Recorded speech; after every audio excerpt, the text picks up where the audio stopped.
I am Shiv Kumar और आप देख रहे हैं राजस्थान एग्जाम यूट्यूब चैनल। सर्वाधिक दिक्कत या परेशानी एकमात्र कौशल प्रस्तावना कौशल में ही होती है। जैसे जैसे आपके कौशल आगे बढ़ जाते हैं आपकी सभी टेंशन है वो गायब हो जाती है और माइक्रो टीचिंग में मज़ा सा आने लग जाता है। इंट्रोडक्शन स्किल, इसे पाठोपस्थान कौशल या फिर प्रस्तावना कौशल के नाम से भी जाना जाता है। जब भी हम किसी भी नए व्यक्ति से मिलते हैं या फिर अपरिचित व्यक्ति से मिलते हैं तो सबसे पहले हम उसे अपना इंट्रोडक्शन देते हैं। उसी की भांति है ये प्रस्तावना कौशल या फिर पाठोपस्थान कौशल। जब भी आप किसी भी नए प्रकरण की शुरुआत करते हैं तो उसी में सबसे पहले आपको प्रस्तावना कौशल अवश्य पूछना चाहिए, ताकि उसमें हम पता लगा सकें कि बच्चों को कितना अभी तक ज्ञान है और हम बच्चों को उस पाठ से जोड़ सकें। तो देख लीजिए आपको कि पाठोपस्थान किस तरह से कौशल बनाना चाहिए और बनाते इसमें किन किन बातों का ध्यान रखना चाहिए। तो सबसे पहले आपको यहाँ पर देख लीजिए, आपके यहाँ पर आपको दिनांक लिख देनी है, वही दिनांक डालनी है जिस दिन आप अपनी प्रेजेंटेशन दे रहे हो, वह दिनांक डाल देनी है। और कक्षा आपकी यहाँ पर हो जाएगी, जिस कक्षा आपके पास आपका लेसन प्लान हो वो यहाँ पर आपका कक्षा हो जाएगी। और क्लास है वो आपका वही क्लास लिखना है जिसमें आप प्रेजेंटेशन दे रहे हो, वो क्लास चल रहा है वो यहाँ पर क्लास लिख देना है। और विषय आपका हो जाएगा, जिस विषय का आपके पास लेसन प्लान है या फिर पाठोपस्थान कौशल है वो यहाँ पर विषय लिख देना है।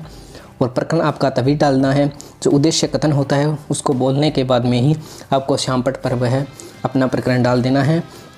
उसमें अवधि आपकी हो जाएगी 5 से 7 मिनट।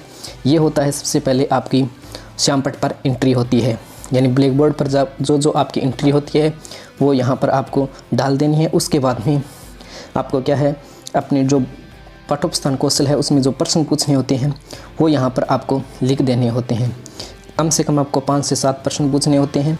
तो छात्राध्यापक या फिर छात्राध्यापिका क्रिया में आपको क्या है, जो आप बच्चों से प्रश्न पूछोगे वो यहाँ पर लिख देने हैं।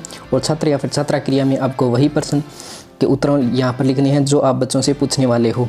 तो उसके बाद में देख लीजिए, तो सबसे पहले आपको इस तरह से प्रश्न लिखना है कि विश्व की सबसे बड़ी प्रशस्ति कौन सी है। तो उसका उत्तर आ जाएगा राज प्रशस्ति। जो यहाँ पर आपका उत्तर आता है उसी से आपको नेक्स्ट क्वेश्चन स्टार्ट करना होता है। जो आपका पहले प्रश्न का उत्तर आएगा वही उसी से आपको दूसरा प्रश्न स्टार्ट करना है।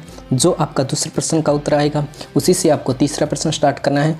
जो आपका तीसरा प्रश्न का उत्तर आएगा उसी से आपको चौथा प्रश्न स्टार्ट करना है। इस तरह से आपको क्रमबद्धता का विशेष ध्यान रखना होता है।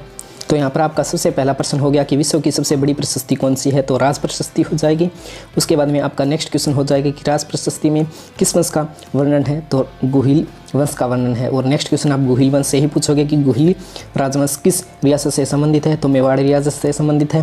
तो नेक्स्ट आपका मेवाड़ से ही स्टार्ट होना चाहिए कि मेवाड़ के मुख्य क्रांतिकारी के नाम बताओ। तो आपका आंसर हो जाएगा कि विजय सिंह पथिक, माणिक्यलाल वर्मा, 1-2 और भी इंक्लूड कर सकते हैं इसमें आप। तो नेक्स्ट क्वेश्चन आपका हो जाएगा कि माणिक्यलाल वर्मा ने किस प्रजामंडल की स्थापना की, तो मेवाड़ प्रजामंडल की स्थापना की। यहीं पर आप संख्यात्मक प्रश्न बना सकते हैं क्वेश्चन नंबर 5 को भी। और अगर आपका क्वेश्चन नंबर 6 लेना चाहे तो ले सकते हैं कि मेवाड़ प्रजामंडल की स्थापना कब हुई। तो यह आपका संख्यात्मक प्रश्न हो गया। इसी से आपका प्रकरण निकल गया कि मेवाड़ प्रजामंडल। अपना प्रकरण निकाल लेते हो। उसके बाद में आपको उद्देश्य कथन बोलना होता है कि अच्छा बच्चों, तो आज हम राजस्थान के प्रमुख मेवाड़ प्रजामंडल के बारे में विस्तार से अध्ययन करेंगे या फिर विस्तार से पढ़ने वाले हैं। यही बोलते ही, उद्देश्य कथन बोलते ही आपको अपना चौक लेना है और अपना श्यामपट पर है वो जो जहाँ पर आपका प्रकरण रेगिस्तान छोड़ा हुआ था वहाँ पर आपको प्रकरण लिख देना है मेवाड़ प्रजामंडल, और उसको इस तरह से अंडरलाइन कर देनी है।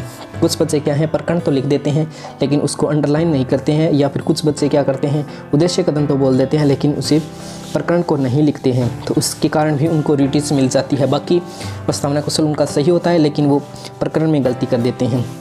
तो आप इसे विशेष ध्यान रखें कि उद्देश्य कथन के बाद में ही आपको श्यामपट पर अपना प्रकरण लिखना है और उसको इस तरह से अंडरलाइन करनी होती है। एक बार में ही आपको अंडरलाइन करनी है। तो आपको ये वीडियो कैसा लगा? अगर अच्छा लगा हो तो लाइक, शेयर और सब्सक्राइब अवश्य कर लीजिए। अगर आप अन्य प्रकरण पर या फिर अन्य कोई भी कौशल देखना चाहते हैं तो हमारे चैनल की प्लेलिस्ट पर जाइए और वहाँ पर जाकर चेक कर लीजिए। आपको बाकायदा लाइव क्लासरूम का भी आपको वीडियो मिल जाएगा और अन्य आपके प्रकरण और कौशल भी मिल जाएंगे। मुलाकात होगी एक नए और इंटरेस्टिंग प्रकरण पर। तब तक बने रहिए राजस्थान एग्जाम यूट्यूब चैनल के साथ।